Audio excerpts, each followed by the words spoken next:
Hey everyone, welcome back to Corporate Decoder. Ever wonder what happens when a company's stock is on the verge of getting kicked off the Nasdaq?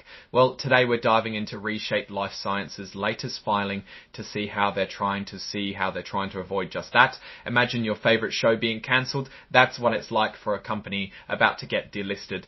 ReShape Lifesciences, a company focused on weight loss solutions, is in a bit of a tight spot. Nasdaq, the stock exchange, told them, hey, your stock might get delisted, it might get kicked off the Nasdaq because they didn't meet the minimum stockholders' equity, the net value of assets after removing liabilities requirement. This filing is all about explaining how they're scrambling to fix that and stay listed.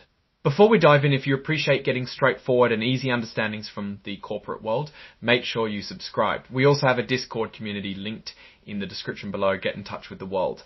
The core of this report is a notification that ReShape Lifesciences received notice from Nasdaq stating they weren't meeting the requirement to maintain a minimum of $2.5 million in stockholders' equity.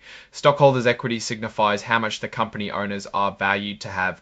To maintain its listing on the Nasdaq capital market, ReShape needed to have at least $5 equity. This is a common requirement to ensure listed companies maintain a certain level of financial health, a way for the stock exchange to remain the credibility of companies that are trading on their platform. As of the end of March, ReShape stockholders' equity was only $1.2 million, less than what the Nasdaq said was its requirements. It was in danger of removal. This triggered the notification from Nasdaq, putting ReShape on notice and starting the clock for them to get their finances in order. Between June 3rd and June 6th, ReShape sold 593,000 shares of common stock or ownership in the company's stock, raising about $3.6 million before deducting any fees. This was done through what's called an at-the-market offering, basically selling shares gradually into the existing market so that they can have money, as was reported in June using documents given to the Securities and Exchange Commission. But this also means they are giving up their ownership by selling these shares.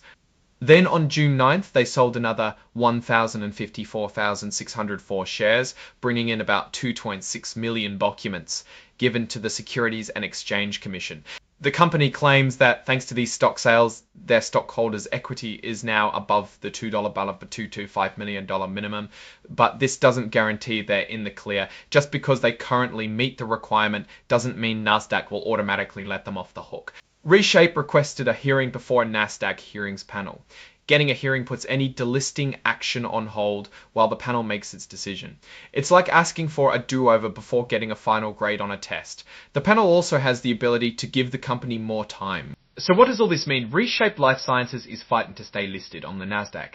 They were notified that they were below the minimum stockholders' equity requirement. To address this, they sold a bunch of shares of stock.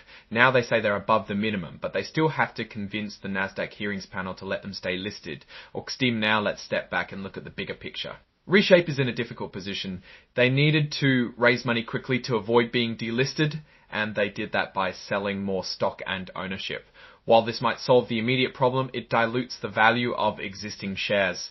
Like adding water to juice, it loses its flavor and becomes less desirable. One of the biggest risks is that even with the increased stockholders' equity, the Nasdaq panel might not be convinced. The panel could look at the long-term viability of the company and any past issues. There's also no guarantee that ReShape can maintain this level of equity in the future, especially if they continue to lose money. ReShape needs a clear and convincing plan to show Nasdaq that they can maintain financial stability and growth. They need to demonstrate that they can generate revenue and manage their expenses effectively to avoid falling below the minimum equity requirement again. There's just no proof of this here, so we can't assume. Overall, this filing shows a company under pressure. They've taken steps to address an immediate crisis, but the underlying problems might still be there. It's a situation worth watching closely, and whether ReShape can turn things around remains to be seen. Alright, that's our breakdown of ReShape Lifesciences' attempt to stay on Nasdaq. What's your take on this situation, and what it means for the company's future? Drop your thoughts in the comments. If this analysis was valuable, hitting that like button really helps, and please subscribe for more deep dives into the corporate world. Don't forget to check out the Discord community to see like-minded people such as yourself. Thanks for watching, see you next time.